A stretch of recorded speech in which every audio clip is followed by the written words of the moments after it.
Doctor Padma Meena, LBS government college Kotputli, associate professor. आज के व्याख्यान में विद्यार्थियों में आज आपके सामने जो राजनीति विज्ञान का जो प्रथम प्रश्न पत्र है, राजनीति विज्ञान के मूल आधार, उसमें वैधता क्या है। और पिछले व्याख्यानों में जैसा कि आपको याद होगा, मैंने शक्ति, सत्ता, व्यवहारवाद, उत्तर व्यवहारवाद, इन सब के बारे में पिछले व्याख्यान मैंने आपके सामने प्रस्तुत किया था। आज मैं आपको वैधता क्या है, वैधता की अवधारणा का विकास किस तरह से हुआ, इसके बारे में मेरा आज का व्याख्यान प्रस्तुत है। जैसा कि वैधता से तात्पर्य है कि वैधता को हम कह सकते हैं कि वैधता वो सहमति या स्वीकृति है जो लोगों द्वारा राजनीतिक व्यवस्था को प्रदान की जाती है। यदि कोई सरकार और राजनीतिक व्यवस्था है, यदि उसे लोगों की स्वीकृति प्राप्त नहीं होगी तो उस व्यवस्था में हम क्या मानेंगे कि उस व्यवस्था में वैधता की कमी है और ऐसी सरकार लंबे समय तक शासन नहीं कर सकती। सहमति का विचार या वैधता, औचित्यपूर्ण या वैध शासन ही शासन का आधार है। तो अगर कोई सत्ता शक्ति के प्रयोग से या शक्ति प्रयोग की धमकी से लोगों की स्वीकृति राजनीतिक व्यवस्था या सरकार को प्राप्त होती है और ऐसा करके यदि तो वैधता पाने का प्रयास करती है तो ऐसी वैधता को लोगों द्वारा मान्यता नहीं मिलती और ऐसी सरकार राज्य व्यवस्था का अस्तित्व लंबा समय तक कायम नहीं रह सकता। अर्थात वैधता को हम कह सकते हैं कि लोगों की सहमति या स्वीकृति जो उनके इस विश्वास पर आधारित होनी चाहिए कि राजनीतिक व्यवस्था अन्य व्यवस्था की अपेक्षा कैसी है, अधिक अच्छी है, और इस विश्वास पर आधारित होती है कि यह हमारे राजनीतिक व्यवस्था में वैधता राजनीतिक व्यवस्था में निवास करने वाले लोगों के मानसिक मूल्यों पर आधारित होती है और मानसिक मूल्य ही उस व्यवस्था की वैधता को लंबे समय तक कायम रखते हैं, जिसके आधार पर उस राजनीतिक व्यवस्था का अस्तित्व बना रहता है।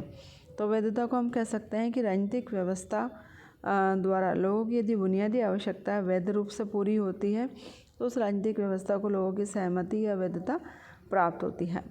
यदि कोई भय, लालच या दबाव के कारण लोग राजनीतिक व्यवस्था या सरकार के प्रति अपनी सहमति व्यक्त करते हैं तो हम ये नहीं कह सकते कि इस व्यवस्था को वैधता प्राप्त है। दूसरे शब्दों में वैधता का स्रोत भय या प्रलोभन के आधार पर प्राप्त की गई स्वीकृति नहीं बल्कि लोगों के विश्वासों और मूल्यों पर आधारित उनकी स्वैच्छिक स्वीकृति है। तो वैधता को हम कह सकते हैं कि सभी प्रकार की राजनीतिक व्यवस्था के लिए वैधता की आवश्यकता है और वैधता को लोकतंत्र का एक अनिवार्य तत्व माना जाता है। ये एक मनोवैज्ञानिक तत्व है जो शासक और शासित के मध्य एक मूल्य प्रधान विश्वास और सहमति के रूप में प्रकट होता है। वैधता का तत्व शासन की शक्ति को सत्ता में बदलने वाला तत्व है और वैधता ही किसी राजनीतिक व्यवस्था को न्यायसंगत बनाती है और उसे स्थायित्व प्रदान करने का कार्य भी वैधता ही करती है। अब ये तो हुआ कि वैधता क्या है। अब विद्यार्थियों, वैधता की अवधारणा का विकास किस तरह से हुआ ये भी हमारे लिए जानना आवश्यक है। तो वैधता की अवधारणा का विकास ऐसा नहीं है कि अभी आधुनिक युग में ही वैधता की अवधारणा का विकास हुआ, बल्कि वैधता की अवधारणा बहुत प्राचीन है। जैसे कि हमारे जो यूनानी राजनीतिक चिंतन है उसमें जो महान दार्शनिक प्लेटो, उन्होंने न्याय के विचार की अवधारणा प्रस्तुत की थी और उस न्याय की अवधारणा भी उनके वैधता की अवधारणा का समावेश किया गया था। जैसा कि प्लेटो का न्याय नैतिकता का सिद्धांत या नैतिकता पर आधारित न्याय माना जाता है और जिसकी नींव पर आदर्श राज्य का भवन खड़ा किया गया है। इसी तरह अरस्तु ने जिस कानून के शासन की आवश्यकता प्रतिपादित की उसका आधार कानून की सर्वोच्चता का सिद्धांत है और अरस्तु शासन की वैधता को निर्धारित करने के लिए इस मत का प्रतिपादन करता है कि श्रेष्ठ राज्य में अंतिम प्रभु कानून को होना चाहिए, किसी व्यक्ति को नहीं, चाहे वह व्यक्ति कितना ही महान हो। अंतिम रूप में कानूनी वैधता का आधार है। इसलिए अरस्तु ने अपने कानून के शासन से संबंधित सिद्धांत में ये बताया कि राज्य का औचित्य व्यक्ति इससे स्वीकार करता है कि उसमें कानून का शासन है और कानून के शासन का महत्व इस बात में है कि व्यक्ति में सकारात्मक गुणों का विकास करता है। ये तो वह प्राचीन यूनानी चिंतन में वैधता की अवधारणा का विकास कैसा हुआ। अब हम मध्य युग में एक्विनास के विचारों में वैधता की अवधारणा के दर्शन करते हैं। वे एक्विनास की मान्यता थी कि शासक को असीमित रूप से शासनाधिकार प्राप्त नहीं है, बल्कि शासन का अधिकार सशर्त रूप में उपलब्ध है। प्रमुख शर्त तो यह है कि इसके द्वारा वैसी परिस्थितियों का निर्माण करें जो मानव समुदाय के लक्ष्य जीवन को संभव बना सके। तो राजसत्ता शासन को अमानत स्वरूप मिली है और उससे यानी कि शासक से अपेक्षा की जाती है कि इस अमानत का वह समुचित ढंग से लोक कल्याण हेतु उपयोग कर सकता है। समझौतावादी विचारक थे हॉब्स, लॉक और रूसो। उन्होंने भी समझौते और सहमति के रूप में वैधता की अवधारणा का स्पष्टीकरण किया। जैसे कि लॉक का सामाजिक समझौता सहमति पर आधारित है और सहमति ही दुनिया में प्रत्येक वैध सरकार का निर्माण करती है। लॉक ने वैधानिक राज्य की अवधारणा का प्रतिपादन किया जिसके अंतर्गत विधि के शासन को अपनाया गया है, न कि मनमाने शासन को। रूसो ने सामान्य इच्छा सिद्धांत द्वारा स्पष्ट किया कि लोकतांत्रिक संरचना ही लोकतंत्र की आत्मा नहीं होती। नैतिकता, न्याय और सद्गुण के अभाव में लोकतांत्रिक संस्थाएं महत्वहीन हैं। इसी तरह रूसो का विचार था कि वैधता की अवधारणा का विकास सामान्य इच्छा में होता है। इसी प्रकार आधुनिक युग में टी.एच. ग्रीन ने कहा कि इच्छा न कि शक्ति राज्य का आधार है। इससे वैधता की अवधारणा का संकेत मिलता है रूसो के टी.एच. ग्रीन के इन शब्दों में कि इच्छा न कि शक्ति राज्य का आधार है। इसी तरह मैक्स वेबर ने वैधता की अवधारणा का प्रतिपादन करते हुए उसका संबंध सत्ता से जोड़ा और मैक्स वेबर ने कहा कि वैधता विश्वास पर आधारित होती है और राजनीतिक व्यवस्था के लिए आज्ञा पालन की स्थिति उत्पन्न करती है। उसने सत्ता के 3 रूप बताए, जैसा कि मैंने आपको सत्ता वाले व्याख्यान में आपको सत्ता के 3 रूप बताए थे कि मैक्स वेबर के अनुसार सत्ता के कौन कौन से 3 रूप हैं। यह है पहला है परंपरागत सत्ता, दूसरा करिश्मात्मक सत्ता और तीसरी बौद्धिक कानूनी सत्ता। राजतंत्र में परंपरागत सत्ता का उदाहरण मिलता है और करिश्माती सत्ता के अंतर्गत आदेशों के पालन में पदधारक के व्यक्तित्व का आधार अधिक रहता है। अधीनस्थ किसी आदेश का पालन इसलिए करते हैं कि उच्च स्तरीय अमूर्त नियमों के साथ जुड़ा है। इसी तरह कानूनी सत्ता के अंतर्गत जो पद प्राप्त होता है उसके कारण जो सत्ता मिलती है उसे कानूनी सत्ता कहते हैं। जैसे कि भारत का राष्ट्रपति या प्रधानमंत्री या जिले में जो कलेक्टर की सत्ता है वो बौद्धिक कानूनी सत्ता का उदाहरण है। और आधुनिक युग में नौकरशाही की सत्ता को बौद्धिक कानूनी सत्ता का उदाहरण माना जाता है। अब वैधता की अवधारणा की विशेषताएं क्या है कि वैधता विशाल जन समुदाय की सहमति पर आधारित है, अर्थात किसी वर्ग विशेष के व्यक्तियों की सहमति पर आधारित नहीं है वैधता, बल्कि विशाल जन समुदाय की सहमति पर आधारित अवधारणा है। और दूसरी विशेषता है कि वैधता शक्ति को सत्ता में परिवर्तित करने वाली अवधारणा है कि सत्ता का मुख्य आधार क्या है, वैधता है और वैधता से आच्छादित शक्ति ही सत्ता कहलाती है।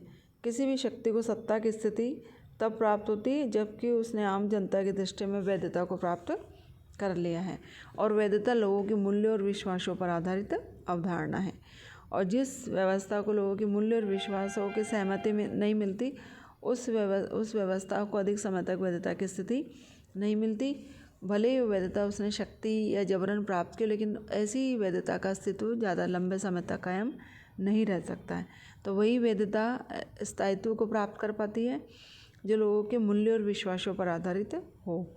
चौथा है वैधता की विशेषता कि राजनीतिक शक्ति का आधार सार्वजनिक कल्याण है, अर्थात राजनीतिक शक्ति के धारकों के बारे में ये माना जाता है कि राजनीतिक शक्ति का आधार क्या है, सार्वजनिक कल्याण है। जो राजनीतिक व्यवस्था लोगों की समस्याओं का समाधान नहीं कर पाती, समाज में व्याप्त संघर्ष के समाधान के लिए प्रयास नहीं करती, तो ऐसी व्यवस्था का अस्तित्व लंबे समय तक स्थापित नहीं रह सकता। इसलिए वैधता का आधार यह है कि उस शासन व्यवस्था में हिंसा, दमन और दंड का भय नहीं हो, बल्कि ये विश्वास हो कि ये सब जनता के हित के लिए आवश्यक है। अर्थात यदि कभी दंड का प्रयोग भी करना पड़े तो दंड लोगों में यह भय उत्पन्न करने के लिए होना चाहिए कि यह हमारे कल्याण के लिए दंड आवश्यक है। इसी तरह शासकों में जनता का सहज विश्वास ही राजनीतिक व्यवस्था को औचित्य प्रदान करता है। यही कारण है कि राजनीतिक व्यवस्था में राजनीतिक शक्ति के धारक इस शक्ति का इस प्रकार प्रयोग करते हैं जिससे जनता की आस्था उनमें बनी रह सके। यही कारण है कि तानाशाही व्यवस्था में सैनिक तानाशाहों द्वारा भी चुनाव करवाना, विधायक और न्यायपालिका को बनाए रखना, ये सब राजनीतिक शक्ति की वैधता को स्थापित करने के लिए ही किए जाते हैं। अब प्रश्न उत्पन्न होता है कि वैधता अर्जित करने के क्या क्या उपाय हैं कि राजनीतिक व्यवस्था अपने आप को परिवर्तित परिस्थितियों और विचारों के अनुरूप बनाए। परंपरा और राजनीतिक व्यवस्था परंपरा और राजनीतिक विरासत की रक्षा करे। संवैधानिक व्यवस्था की रक्षा भी वैधता के अस्तित्व का आधार है और राजनीतिक व्यवस्था की प्रभावशीलता लंबे समय तक कायम रहनी चाहिए, अर्थात वही राजनीतिक व्यवस्था अपनी प्रभावशीलता बनाए रखने में सक्षम हो सकती है जो नागरिकों की जीवन, संपत्ति और हितों की रक्षा और वृद्धि करती है। और विचार विमर्श और सहमति के आधार पर कैसा होना चाहिए? शासन होना चाहिए। और बहुमतता भी वैधता अर्जित करने का आधार है, अर्थात समस्त जनता की सहमति से लिया गया निर्णय ही आदर्श तरीका है और बहुमत के आधार पर निर्णय लिए जाने चाहिए और जो निर्णय बहुमतता के आधार पर लिए जाएंगे वह वैध निर्णय माने जाएंगे, क्योंकि निर्णयों में अधिकांश लोगों की सहमति सम्मिलित रहती है। इसी तरह से वैधता के अस्तित्व पर कौन कौन से संकट उत्पन्न हो जाते हैं उस पर भी मैं आपके सामने आज का व्याख्यान मैं आपके सामने प्रस्तुत कर रही हूँ। तो विद्यार्थियों, कई बार वैधता के अस्तित्व का संकट उत्पन्न हो जाता है और वो कौन कौन से कारण हैं जो कि वैधता के अस्तित्व पर संकट उत्पन्न करते हैं। पहला है नवीन विचार, मूल्य और आस्थाएं कि राजनीतिक विचार, मूल्य, आस्थाएं कैसी है? स्थिर नहीं है, यथावत नहीं है, उनमें समय के साथ साथ परिवर्तन होता है और समय के साथ साथ नए विचार, मूल्य और विश्वास उत्पन्न होते हैं। जो राजनीतिक व्यवस्था नए विचारों, मूल्यों और विश्वास के आधार पर अपने आप को परिवर्तित कर लेती है, उस व्यवस्था की वैधता तो बनी रहती है, लेकिन जो राजनीतिक व्यवस्था नए मूल्यों के अनुरूप अपने आप को ढालने में असफल रहती है तब उसकी वैधता के अस्तित्व का संकट उत्पन्न हो जाता है। उदाहरण के लिए प्राचीन काल में राजतंत्र व्यवस्था थी, कालांतर में लोकतांत्रिक विचार उदय हुए और जिन राजनीतिक व्यवस्थाओं ने अपने आप को लोकतांत्रिक विचारों के अनुरूप ढाल लिया उनकी वैधता बनी रही, लेकिन जो ऐसा नहीं कर सकी वह हिंसा और रक्त क्रांति का मार्ग प्रशस्त हुआ। दूसरा, परंपरागत संस्थाओं समूह के अस्तित्व पर संकट। जो राजनीतिक व्यवस्थाओं के परंपरागत जो राजनीतिक व्यवस्था है उनके अस्तित्व के ऊपर संकट उत्पन्न हो जाता है तब व्यवस्था की वैधता का संकट उपस्थित होता है और अपने अस्तित्व की रक्षा के लिए जो परंपरागत संस्थाएं और समूह थे वो अपने मूल्यों और संस्थाओं को बनाए रखने का प्रयास करते हैं। और ऐसी स्थिति में यदि परंपरागत तत्व शक्तिशाली हो तो समस्त राजनीतिक व्यवस्था की वैधता के लिए संकट खड़ा हो जाता है। उदाहरण के लिए हम कह सकते हैं कि जो ईरान के भूतपूर्व शाह था, उसने ईरान को आधुनिकता के मार्ग पर आगे बढ़ाने का काम किया था, लेकिन जो परंपरागत तत्व थे उसके इस कार्य, जैसे कि मुल्ला मौलवी है, उन्होंने इसे अपने अस्तित्व के लिए संकट माना और ये सब परंपरागत तत्व तो वो संगठित हुए और इस कारण राजनीतिक व्यवस्था आधुनिकता की ओर उपस्थित राजनीतिक व्यवस्था अपने अस्तित्व को कायम नहीं कर पाई और इन परंपरागत तत्वों और मूल्यों के आगे उसे झुकना पड़ा। और तीसरा है कि जो नवीन गुट और समूह है यदि वो राजनीतिक व्यवस्था में प्रवेश करते हैं तो उससे भी राजनीतिक व्यवस्था की वैधता के सामने संकट उत्पन्न हो जाता है। जैसे युवा वर्ग है, मजदूर वर्ग, किसान आदि ऐसे नए वर्ग गुट हैं जिन्हें राजनीतिक व्यवस्था में सृजनात्मक भूमिका प्रदान की जानी चाहिए। और भारत के परिप्रेक्ष्य हम कह सकते हैं अनुसूचित जाति, अनुसूचित जनजाति और अन्य पिछड़ा वर्ग राजनीतिक व्यवस्था में अपने प्रभाव के लिए आज भी संघर्षरत है। और नेक्स्ट है राजनीतिक व्यवस्था की क्षमता के बारे में संदेह। जब नए विचार और मूल्यों के कारण नई राजनीतिक व्यवस्थाएं अस्तित्व में आती है तब अनेक बार उनकी क्षमता के बारे में जन सामान्य में शंकाएं बनी रहती है।